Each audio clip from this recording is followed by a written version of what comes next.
envoyé une planète, des étoiles et des maths, chapitre 4, on est toujours dans l'optique de repérer un astre. Cette fois-ci, on va parler de coordonnées équatoriales horaires, de temps sidéral local, d'angle horaire, et on verra comment convertir des coordonnées équatoriales en coordonnées azimutales. On a vu que les coordonnées équatoriales ne tenaient pas compte de la position de l'observateur et de la rotation de la Terre autour d'elle-même. Les coordonnées équatoriales horaires vont permettre ce travail-là.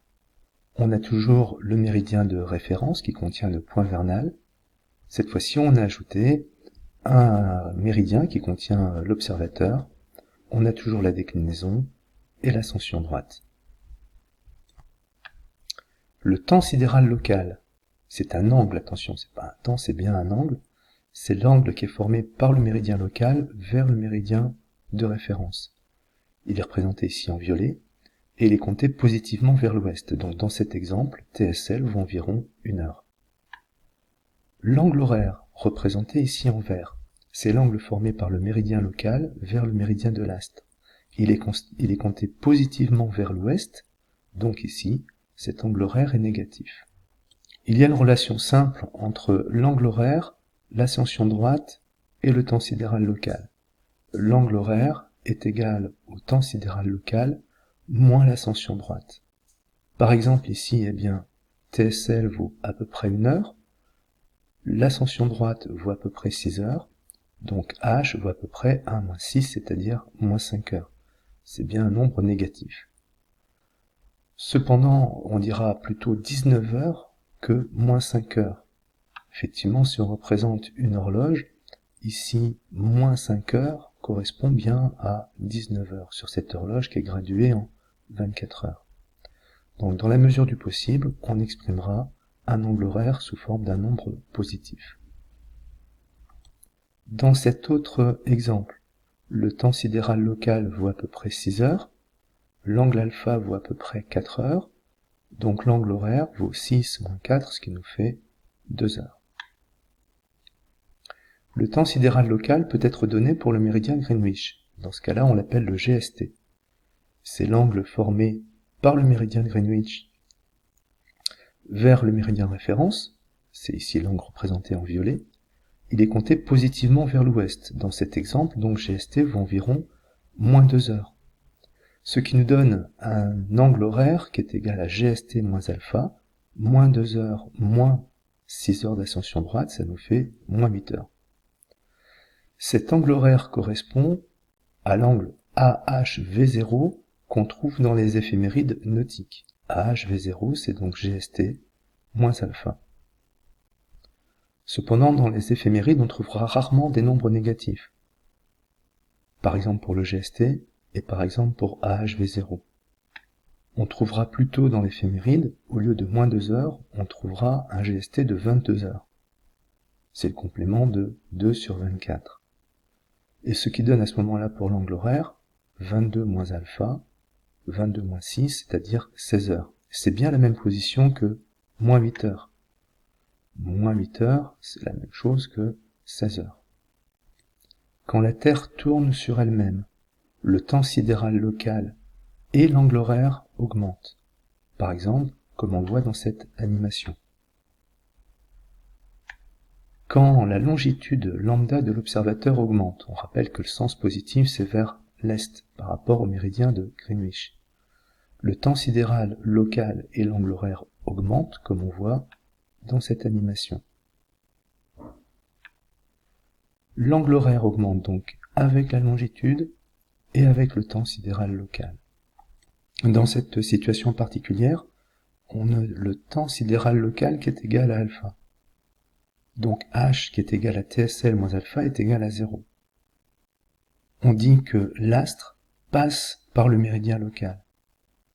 Le pied de l'astre et l'observateur sont sur le même méridien. Alors ici on a hop là. Alors on va essayer à partir des éphémérides de l'IMCCE de déterminer l'angle horaire du Soleil à Greenwich le 15 février 2020 à 0h UTC. Alors première petite remarque, on est un petit peu embêté là parce que là on a un temps universel, là on a un temps terrestre, Le temps universel, c'est pas loin de l'UTC, mais l'UTC est arrondi à la seconde près par rapport au temps universel, donc ça veut dire que notre résultat ne sera pas extrêmement précis.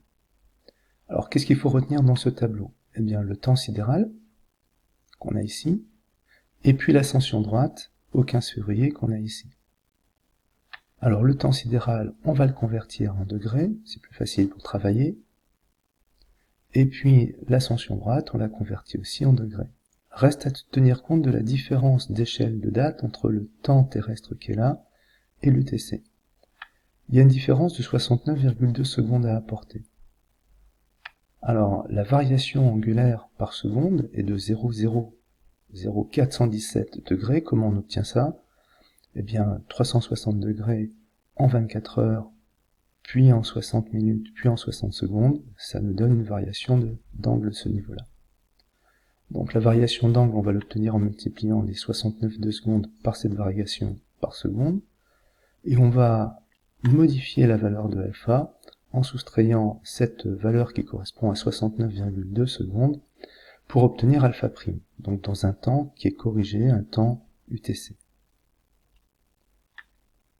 On va calculer l'angle horaire, c'est GST moins la nouvelle valeur qu'on a calculée d'alpha, alpha prime, on obtient un angle négatif.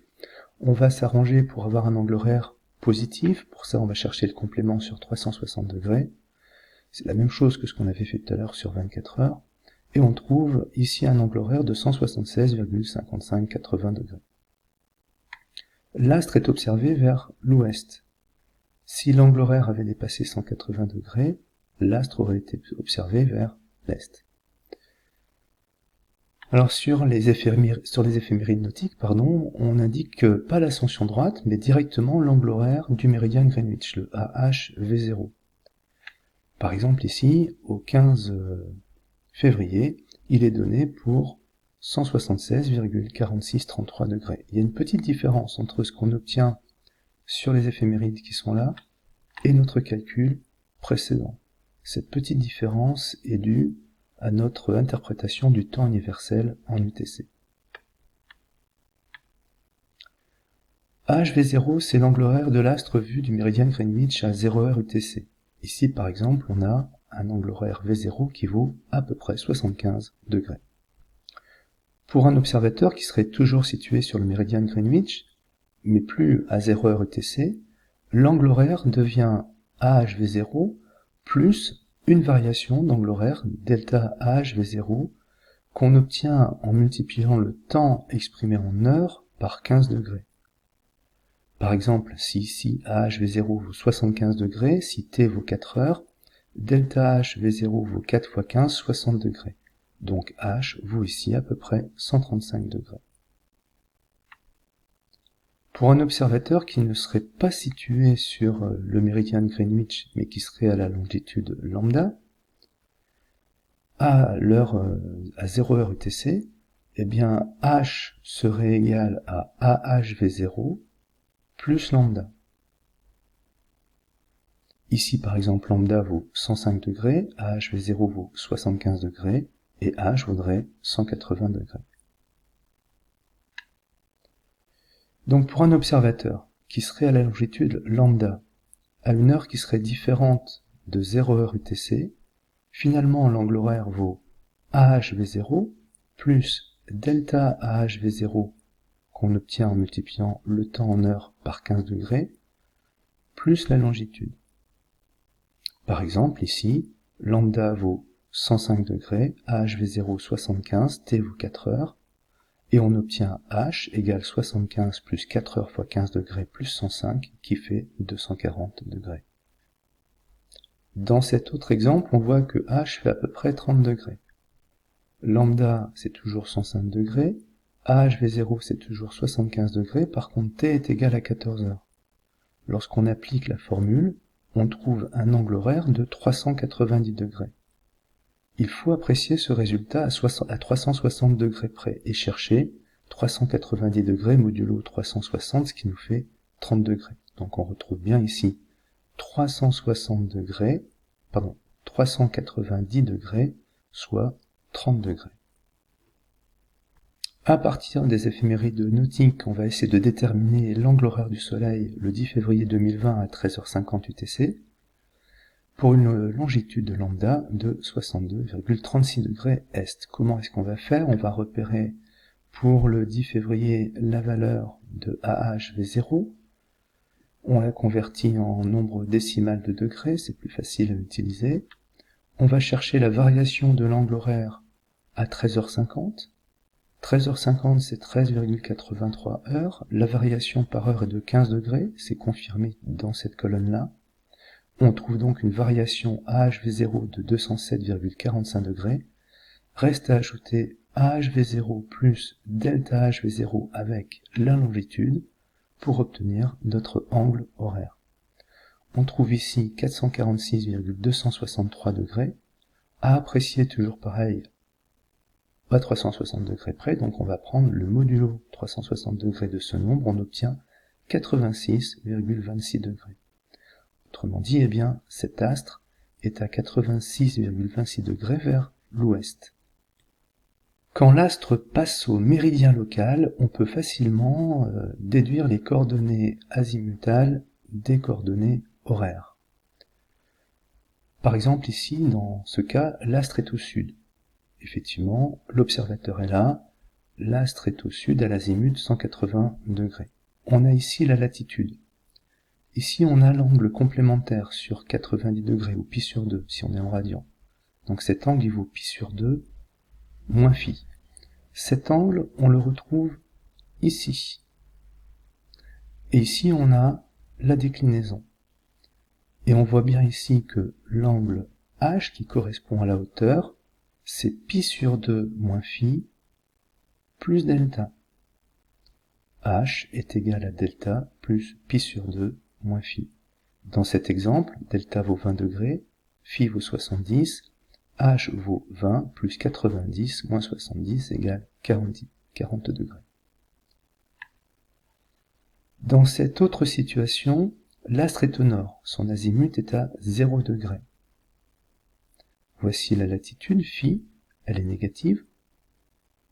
Ici, on a l'angle pi sur 2 moins phi, puisque phi négatif, donc pi sur 2 moins phi.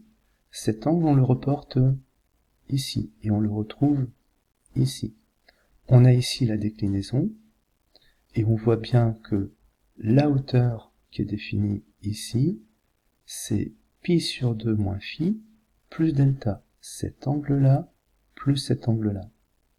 Autrement dit, lorsque l'astre est au nord, h est égal à moins delta, plus pi sur 2, plus phi. Dans cet exemple, delta vaut 20 degrés, phi vaut moins 40 degrés, h est donc égal à moins 20, plus 90, moins 40, c'est-à-dire 30 degrés. Et on retrouve bien la hauteur h ici. Quand l'astre passe au méridien local, c'est relativement facile de passer des coordonnées équatoriales aux coordonnées horaires. Évidemment, quand l'astre ne passe pas au méridien local, ça va être un petit peu plus compliqué. Alors voici des formules qui permettent de convertir les coordonnées équatoriales en coordonnées azimutales. On a repris le premier exemple de tout à l'heure, on retrouve bien une hauteur de 40 degrés, un azimut de 180 degrés.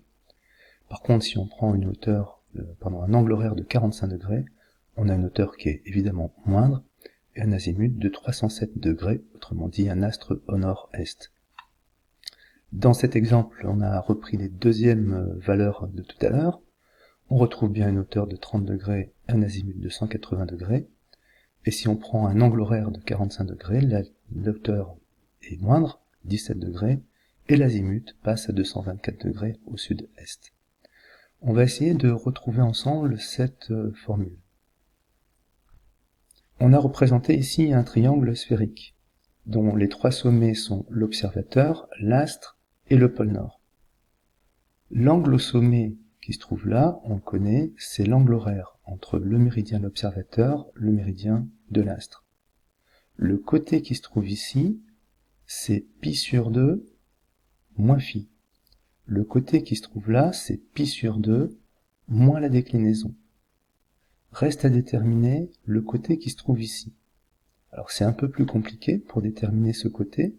Déplaçons l'observateur au centre de la Terre, et on voit bien que cet angle qui est ici, c'est bien la hauteur sous laquelle on voit l'astre.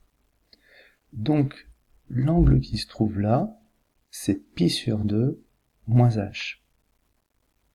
Ce qui fait que maintenant, on connaît bien, on a donné l'expression des trois côtés, on connaît l'expression de cet angle sommet, donc on va pouvoir appliquer la formule des cosinus, en remplaçant c par pi sur 2 moins h, gamma par h, et puis a et b par pi sur 2 moins phi et pi sur 2 moins delta.